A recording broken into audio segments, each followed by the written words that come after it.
Welcome to Beyond the Palette, where we discuss the mental gymnastics that artists have to navigate on their creative journey.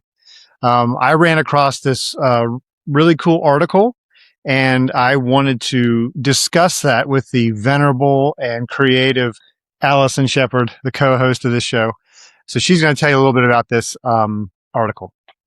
Wow, maybe because I'm in my 50s now, I'm all of a sudden venerable. I like that. I think you are I'll venerable. take that. Yeah, Venerable absolutely. is Take what you can get.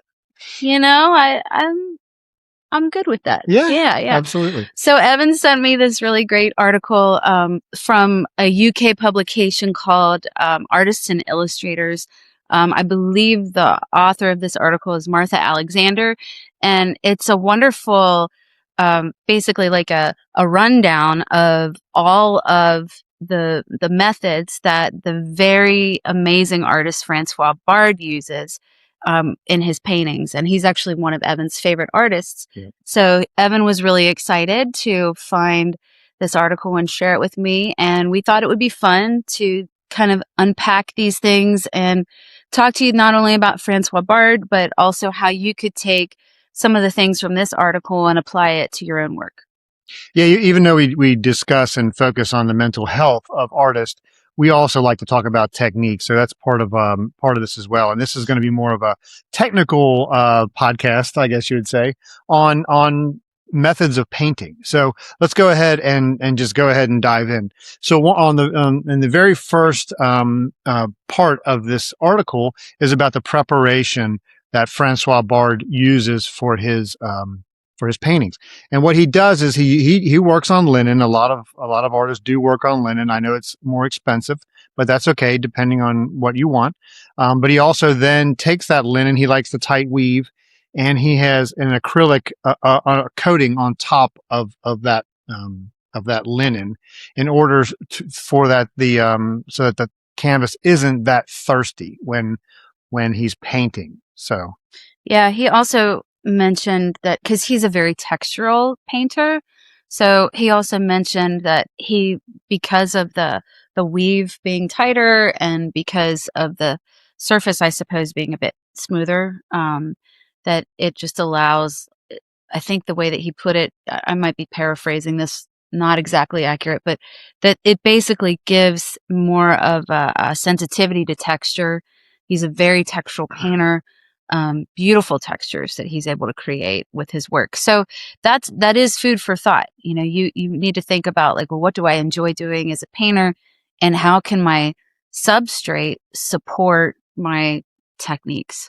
And you will find out, as well as you already know, that depending on how you want to paint, if you have less, for example, less layers of gesso on the canvas, it's going to be a much more thirsty, meaning the paint's not going to spread as much. It'll really just suck into that canvas. Where if you have several layers of a base down, a lot of times you can make your oil paint go very far down the canvas. Now, these are advanced techniques at the same time. You know, if you understand what your canvas is doing and how many times you need to gesso it and prepare it correctly, you're definitely in a more advanced understanding of painting.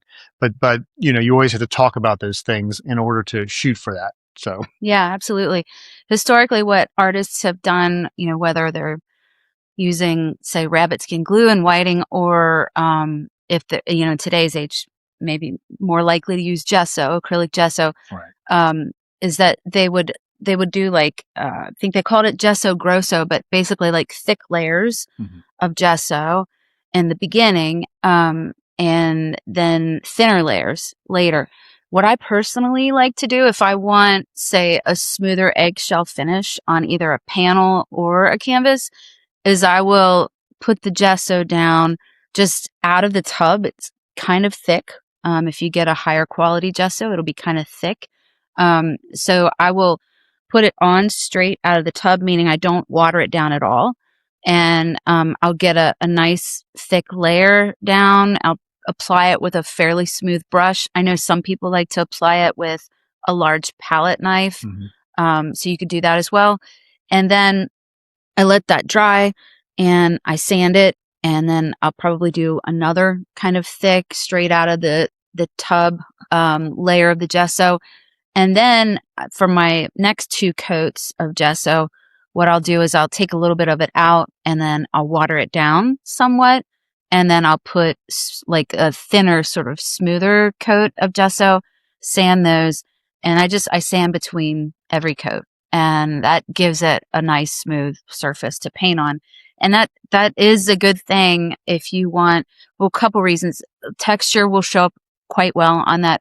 But secondly, if you are also like a fine detail painter, you may also want more of a eggshell finish on your canvases. It really just depends. I mean, I've seen amazing paintings that that do not have this, like linen that does not have a tight weave, and you can really see it. I've seen paintings that have like a herringbone weave that's really, you can really see the weave of that canvas, that linen, and they're still incredible paintings. And some artists really like that texture to play off of when they're working. So you really need to just experiment and find out what works for you.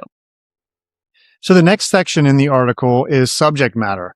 And Francois Bard actually just uses a lot of the subject matter that is in his life or on the news or things he sees just all around him. So I think a lot of artists do sometimes struggle with subject matter, when in reality, all you have to do is look around you and use what is available to you. Now, one of our favorite artists is Andrew Wyeth, and that's exactly what he did. Yeah, Andrew Wyeth would just paint the things that were in his everyday life, and they're exquisite, beautiful paintings. So I often just take inspiration from what's around me. I'm similar in that regard. The tree painting behind us is a sycamore tree that's really close to our house, beautiful in winter. And I just think that on a sunny winter day without the leaves, it shows off sort of the glory of that tree.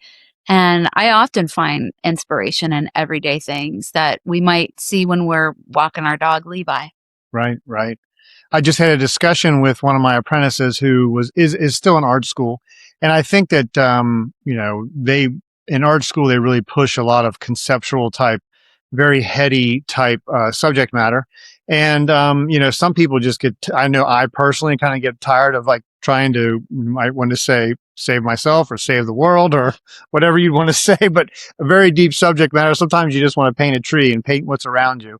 And so I just had a discussion with him and I said, look, a lot of artists just paint what's around them. You can juxtapose a tree with an abstract painting, realism with abstraction, with graffiti. You can just do so many different things. You don't really, and it can just be a pretty picture. It doesn't have to be, so deep that people can't even understand it. So just keep that in mind. I mean, sometimes actually the mundane is a lot deeper than we think. That is true. That is true. I know throughout my career as an artist, especially since I've moved more into realism over the last 20 years, because I was doing more somewhat abstracted printmaking before I got back into painting, that I've enjoyed just noticing everyday beauty that's in my immediate world, my immediate surroundings. However, another place where I have found inspiration is actually from things that I read.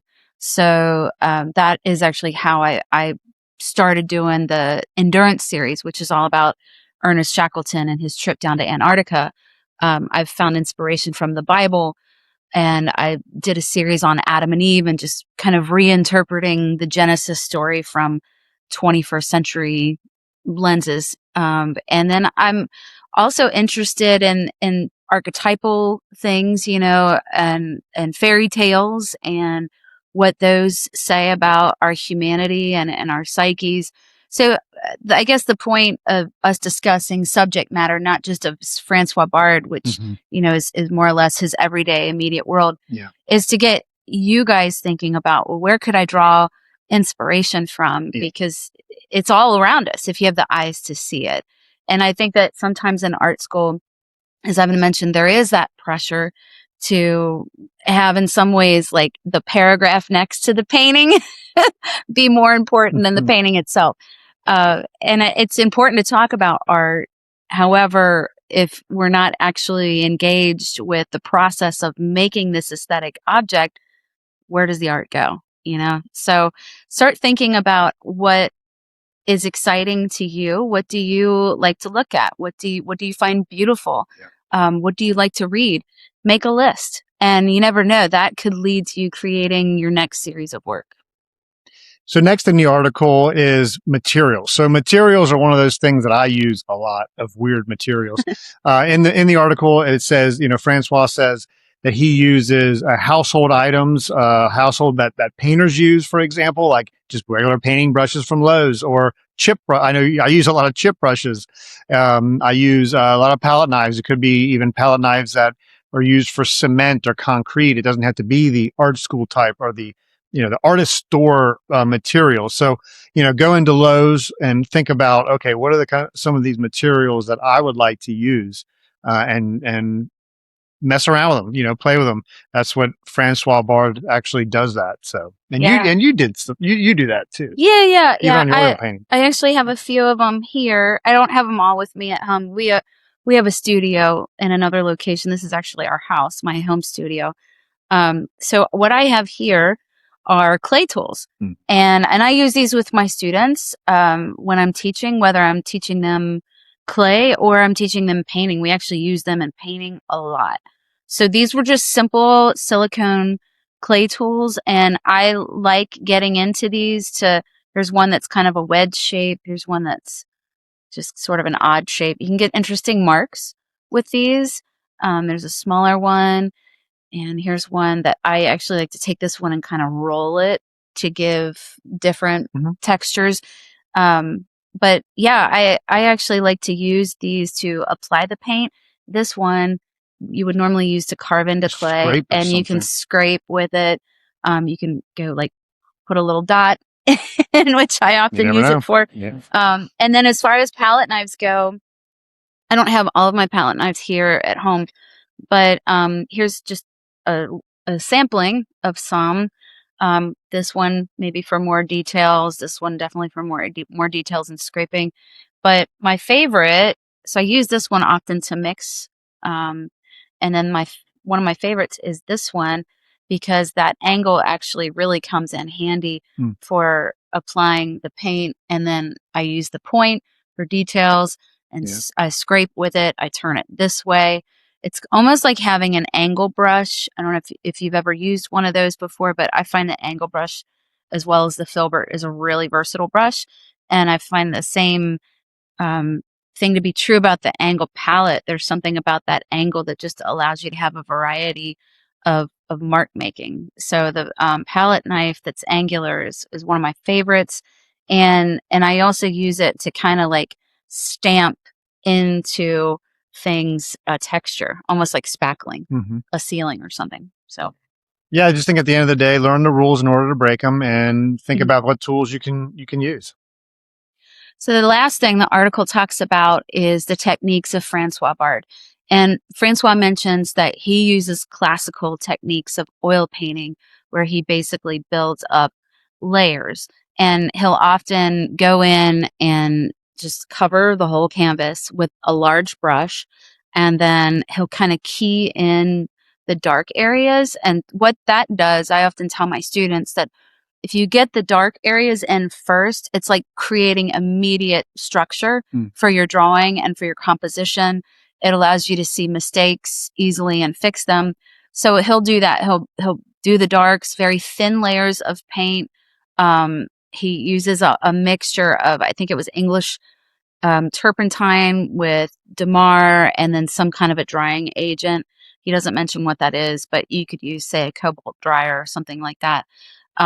But he makes this kind of thin medium, and that allows him to get these sort of thin washes of paint and also drips.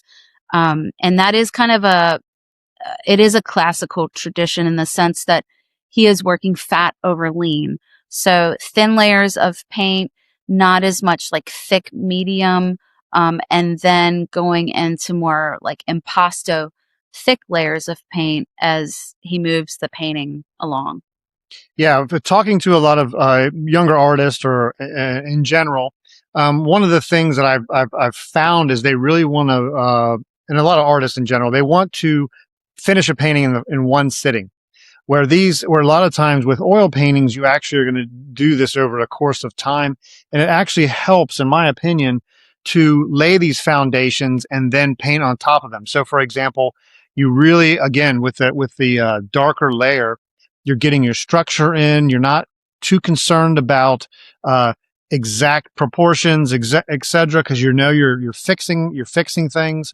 But then you're going in and you're able to paint thicker on top of that. And then actually at the very end, when you're using large brushes to small brushes, is what I like to do. You gotta use large brushes to small brushes. Yeah. And so you're almost like doing it full circle, where you're going in with all these large brushes, thin texture. You're thickening up on the subsequential layers, and then at the very end, you're going in with a very, very small brush, and you're hitting the details, and you're also doing the glazing, which really starts to really pull all that together. So in terms of layering, always think about like 3 and maybe even 4 or 5 layers. Don't always think in just one layer you have to paint. Now, if you want to paint that way, that's fine. But for me, it makes it a more enjoyable process to take my time and to set these structures in place and then to build off of them. You have more options that way. Yeah, it's a forgiving compared to sort of plein air. Absolutely. Yeah, plein air or alla prima painting is more about getting it done in one sitting and kind of, trying to get a lot of work done on the palette and get all your colors right on the palette so that when you're working on the painting, you don't have to think as much, and it can be more about sculpting the paint, working on drawing, things like that. Yeah. Whereas this method allows you to work a little bit more slowly, and you can make compositional changes if you need to. You can change values.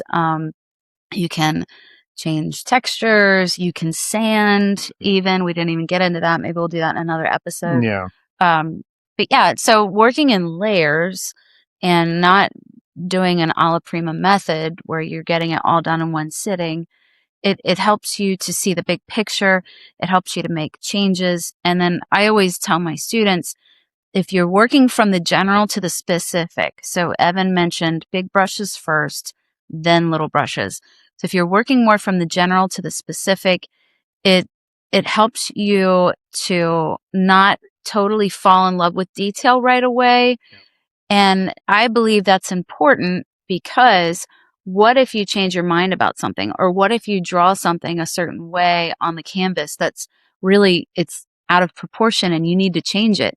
It's a lot easier and more forgiving to try to get the whole thing covered with a thin layer of paint, get your basic compositional elements down, and then kind of modify it and make changes. Whereas if you went in with detail right away and you did that, it'd be super painful to change it and to get rid of it. So very true. I always say for my technique is always to get rid of the white. Yeah. Getting rid of the white is a big thing. And then also just making sure the drawing is still in place and making sure the drawing is correct. Yeah. But then getting rid of that white, it makes the subsequent layers so much easier. And there's so much versatility in when you're laying the paint and what you can do with it. Yeah. And then glazing.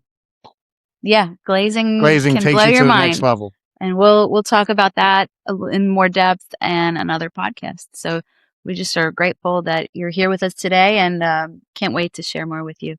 Yeah, I hope you enjoyed this review of the Francois Bard article, and I hope you start painting and get a lot out of it. We're doing these podcasts to help you, and we also have a school platform that we can go even more in depth on some of these subjects. So if that's something you're interested in, check out the link below.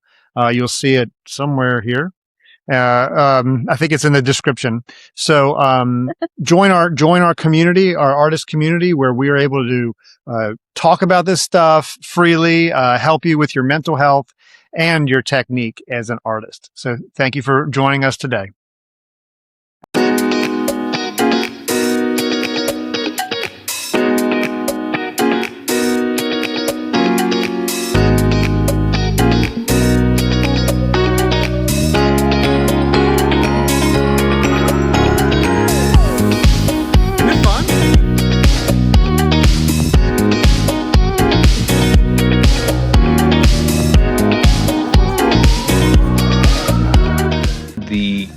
key to innovation is a willingness to fail combined with a childlike mindset, a playful perspective.